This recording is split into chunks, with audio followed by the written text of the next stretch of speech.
If you could give one piece of advice to a manufacturer in terms of how they're integrating AI or maybe even how they're thinking about AI with their processes, what would you tell a manufacturer? Because we've got a lot of manufacturer clients. There's probably a lot of manufacturers listening right now. So Juan, what would be kind of just, top thing or things that you would tell them? I mean, I think people sometimes have the wrong framework to figure out if they can apply AI to something. Okay. Because my answer is you can always apply AI to anything, because through a process, sometimes if you ask an AI tool to do the project or the process end to end, it might not be a good fit for that. If you figure out what is the step of those process, I'm pretty sure you can use AI throughout those steps. Yeah. And even though it's not going to be completely automated, like one prompt and get you the best answer ever, it's going to be, one from here, one from here, one from here, or whatever tool you use, but you can get there that way. So I think that's kind of the thing is people think, okay, can I use AI to do this big thing?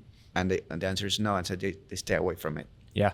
People that start chunking it, dividing and conquer, and apply in that until they get to a point that they can use it for all. Those are the ones that are going to start getting ahead, and they're going to leave everybody else behind. Yeah, I like that. So would it be fair to summarize your advice to start small and just start using it, right? Like it doesn't have to be able to complete the whole project. Yeah. Just start somewhere and you'll figure out more ways to integrate. All right, Jed, if you could tell a brand or a manufacturer a couple things, one thing to keep in mind as they're starting to think about AI or are using it already, what would you tell them? So I would say be honest with what you're good at and what you're not good at. And you take the things you're not as good at and invest the time into improving it with AI. I think that's a good way to go. Yeah. We all talked about writing. I recently had to write a 40-page document that referenced 20 other documents, which to me with my skills and ADHD is like the worst possible nightmare. Yeah. And I spent 10 hours programming a custom GPT to do the task. Yeah. And so that's 10 hours. There's a lot of investment. And then it did it. And I still had to put 40 hours in it. And I had somebody else helping me too that put in a lot of time as well. So it still was a 100-hour human task, but it probably would have been a 500-hour human task, right? Yeah. And then the next time I have to do that, I'm way up on the learning curve and I'll go even faster. And so that to me is look at what your weaknesses are as an individual or as an organization or a team and build things to cover those. Do you feel more confident that you haven't missed something when you do something like that, right? Like that's one thing that I've noticed is like, I feel sure that I've gotten all the references, all the material has been read, which I can't do. Like I just don't have the hours in the day to read all the documentation.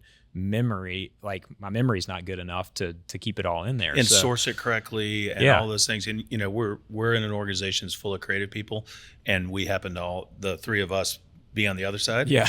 But creative at all. Right. So starting from scratch is nearly impossible.